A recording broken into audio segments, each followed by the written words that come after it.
Good afternoon. My name is Kim Crisp, and this is my video presentation for Capstone 2. Growing up, I feel as though I've always held leadership qualities, as I was never really one to follow. Waiting around for someone else to lead would irritate me, so I took the reins and led the way to getting things done. 14 years ago, I started as an employee with Dallas College. I was able to work my way from a part-time work-study student all the way up to manager of student services. During my time with Dallas College, I have taken my leadership skills and put them to use. This includes tasks from being a co-chair of a committee to create a new student orientation, all the way to leading an entire team before I had my manager title. About 9 years ago, I started with the degree audit team and was mentored and trained on all things degree audit. After 3 years with this team of 3 people, the other 2 team members were promoted to our district office right after hiring 3 more team members. This left me being the only degree audit team member who knew all the ropes and processes inside and out. This meant I not only had to train these new hires, but I became the unofficial lead for the team, even though my title was less than theirs, as they were senior auditors and I was not. However, this title difference did not keep me from continuing to be the lead for this team. My new boss recognized how much the team followed my lead and the potential I had. Therefore, he started mentoring me so that I could fill a new and upcoming role, the manager of degree audit. In 2018, I officially held the title of manager. If I was going to successfully grow in this role, I needed to learn some new leadership skills and fine-tune the ones I already had.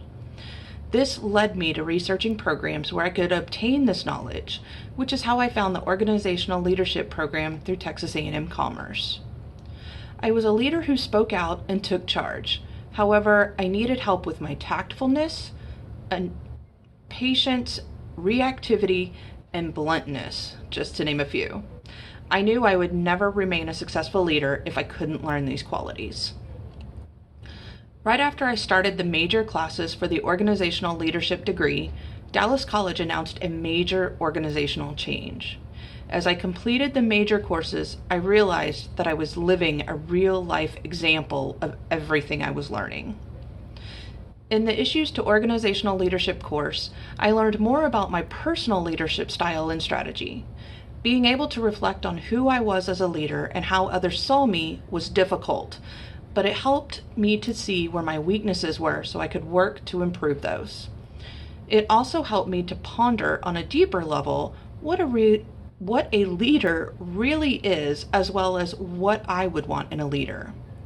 By answering these, it helps shape me into a better leader and manager. In the data-driven decision-making courses, I learned that there are so many ways an organization can use data to see how their company is doing both financially as well as in other areas, such as sustainability, which I never knew that you could measure. Before this class, it never really dawned on me that you can collect and analyze all the data you want. But if you don't use the analysis to propel your company forward, then it's wasted time and effort. I have an analytical mind, so using the data to make decisions has always seemed like common sense to me. With the behavior, ethics, and leadership courses, I learned more in depth about how these come into play with an organization and how devastating it can be to the company should any employees not follow the straight and narrow.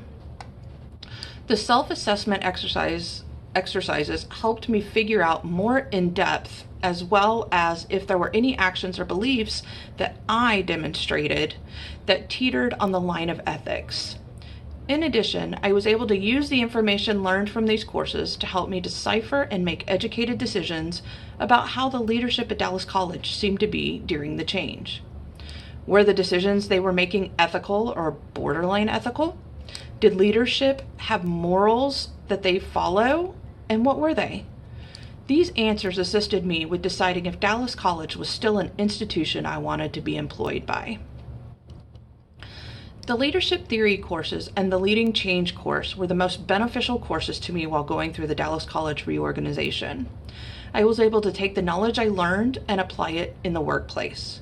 For example, I knew the reorganization of Dallas College was necessary to help with alleviating the 25% residency barrier. Therefore, I was able to talk with my team and help them with any anxieties or fears that they were experiencing due to the change. The Leading Change course explained about different steps companies can take to help alleviate all of this in employees.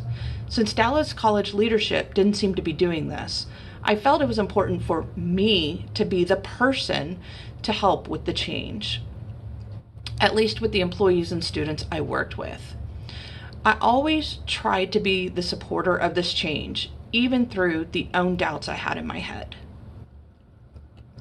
The leadership theory class really came into play since the reorganization caused employees to evaluate their current processes and figure out how to merge 7 processes into one uniform process. There was, and still is, a lot of planning that has to be done before the major merge. Now that the merge is over, processes are all over the place. Leadership didn't even think about the processes that were done by positions that were eliminated.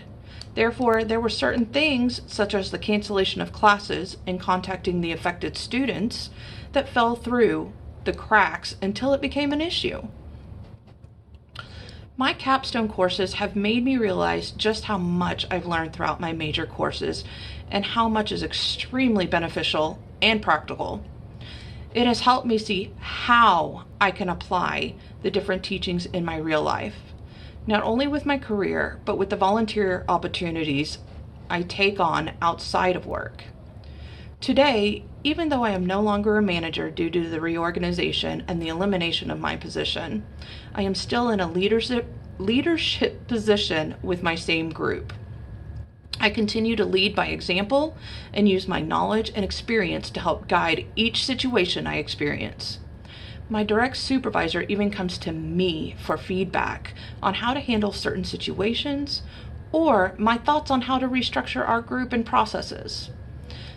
Thanks to these courses and the practical application I have been able to do in real life during the classes, I feel I am a much better leader now.